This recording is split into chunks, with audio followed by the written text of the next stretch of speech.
Caryll Houselander's classic work on the role of Mary in the church and salvation history, entitled The Reed of God, was published in 1944.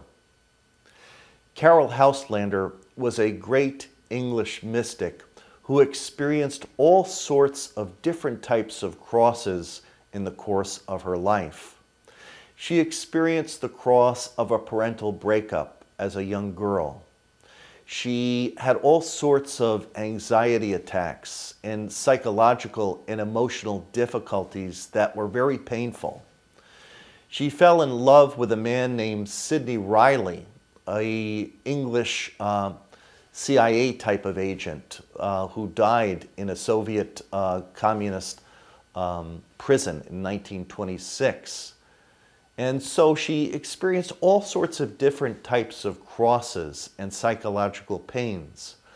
But in the midst of those experiences, she at the same time was able to open her mind and heart to the truths of the Catholic faith and to take those truths and to pray them as a great mystic.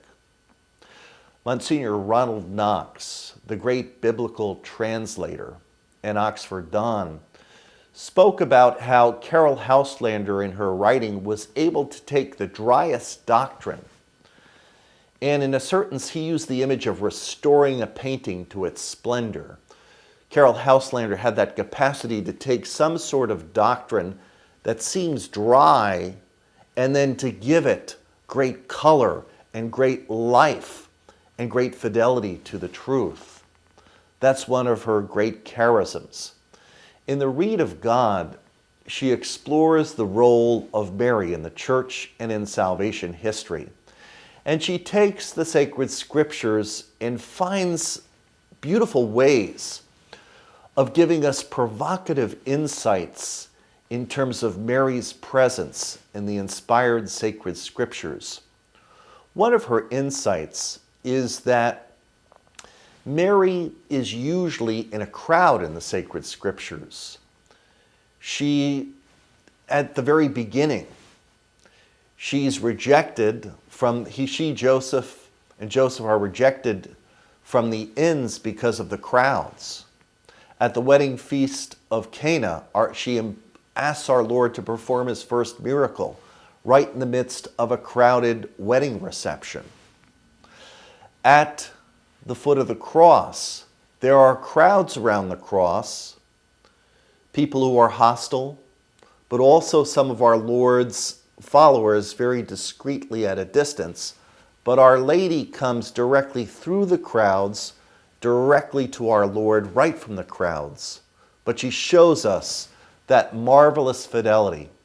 And that beautiful image that Houselander uses reminds us that we need to ask Our Lady to take us directly to Christ, not to keep our Lord at a safe distance where we don't have to really engage and follow his beautiful teachings that set our lives on fire, but to really go directly to Christ. Caryll Houselander, in her prayer experiences, in her books such as The Reed of God, The Risen Christ, This War is the Passion, she found the experience of the cross of Christ right in the Second World War in her experiences of the bombings of London. And she teaches us how to see the freshness of the gospel with new eyes. One of her charisms, with all her psychological difficulties and anxiety attacks and emotional challenges, was that right in the midst of those challenges and with the power of her prayer experience, she had almost a mystic compassion and a mystic kind of missionary capacity to visit and correspond with people dealing with psychological illnesses, mental illnesses, and to bring with her the comfort and the balm of Jesus Christ.